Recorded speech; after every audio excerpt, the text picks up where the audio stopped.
Hello, welcome to ASL Top Plays Week 7, hosted by me, TCP. And this week was a pretty exciting week, simply because it was the Management Bowl week and there was a bunch of fun events. Hutch talks about it a bit more during the weekly recap, but let's just jump into it. First off, we have Milan versus AZ. Now, if you're seeing a cutie fly ever in Draft League, there's one thing you should be aware of. That thing is trying to set up webs for some reason. And the reason why he's probably setting up webs probably isn't for Toxapex, probably not for Ferrothorn, probably not even for Miltank. It's probably for either that Lando T or that Tyrantrum. So they're either like Banded Tyrantrum if I were to guess, or like SD Lando. So, jumping right into it, turn 29, just a simple prediction on Milan.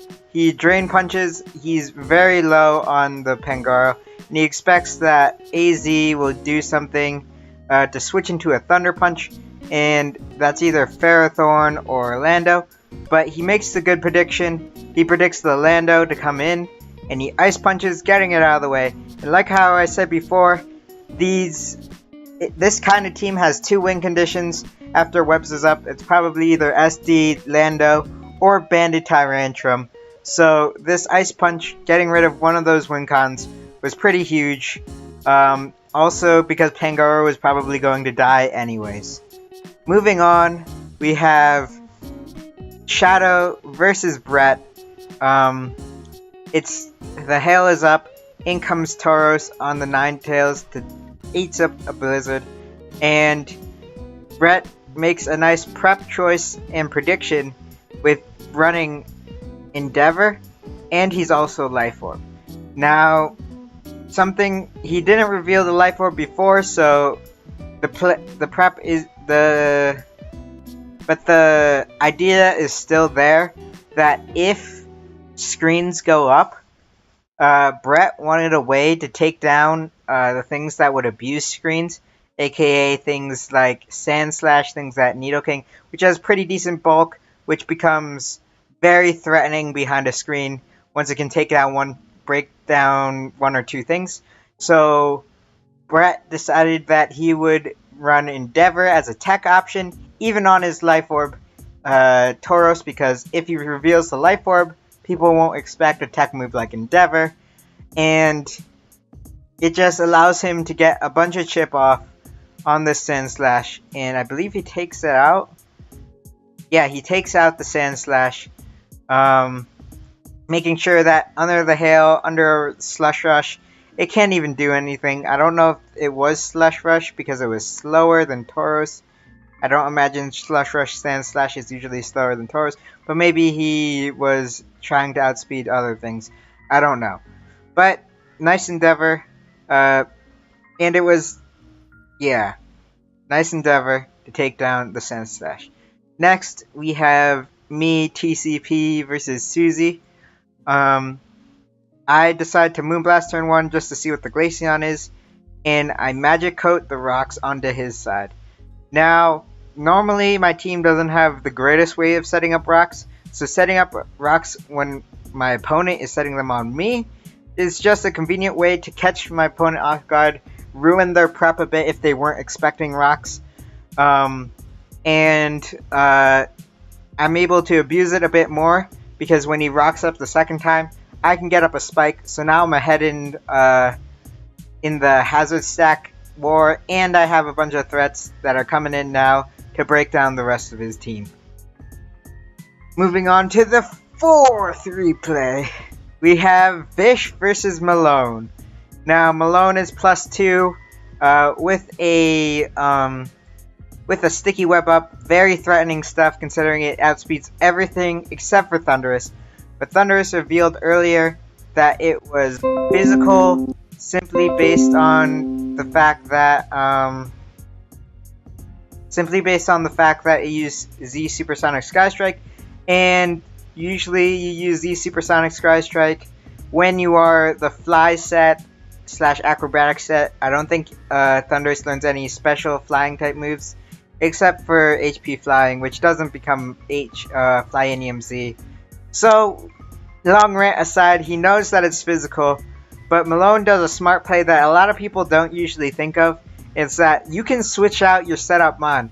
So he gets Donphan in, does a bit of chip onto this Thundurus with the Rocky helmet, and then he makes the hard prediction that Tangrowth is going to come in. It goes right back into Thundurus to start putting on the pressure once again.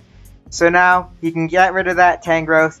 Now nothing can really stand in front of the Donphan.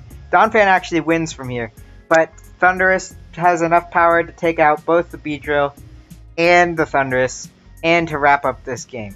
So, nice play by Malone, not only getting in Donphan to stop you from losing, but also making the next play to double back into Thundurus to take away his only Donphan answer.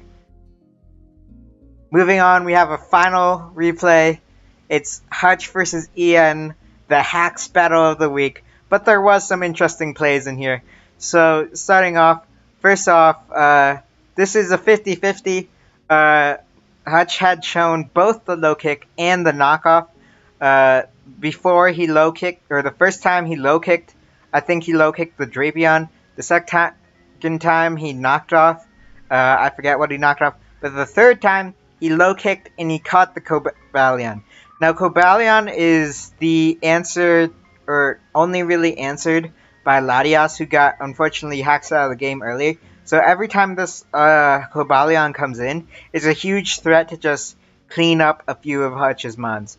So getting this play right was absolutely crucial for Hutch, because if he knocked off there and he gave the Cobalion the +1 justified boost, there's a good chance that Stone Edge, if he had it, just cleaned up this game. So low kick does a lot.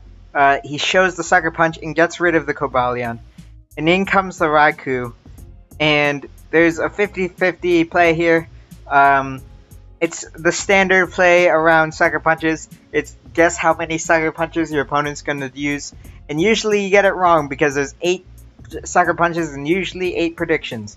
So, but Ian gets it first turn. He expects that Hutch will expect something like a Substitute, which is a set he ran in the past, and not Sucker Punch that turn, because if Sub goes up, then he just loses. Or not loses, but it's pretty difficult for him. So Ian makes a really ballsy, really nice play to catch Hutch off guard. Now, if he didn't make that play, he got the Sucker Punch play wrong, and Raikou died, then Bisharp has a good shot to win the game. But because he made that nice prediction, Hutch was forced to sack his Bisharp, which would have been putting in a lot of work here. Really nice play from Ian, making a really ballsy, really hard prediction that paid off. Well, not fully in the end, but it paid off in the short term in getting rid of the Bisharp. And that's all from top plays, week 7, 5 plays in total. A bit higher than our average, which is nice. Seeing a lot of really cool plays. Usually, sometimes I have to dig deep, think about the analytical stuff, like the win-con kind of long game plays. But there's a lot of really obvious, really nice plays that happened this week. And hopefully it will keep up going into the next few weeks. And that's all from me, TCP. Goodbye!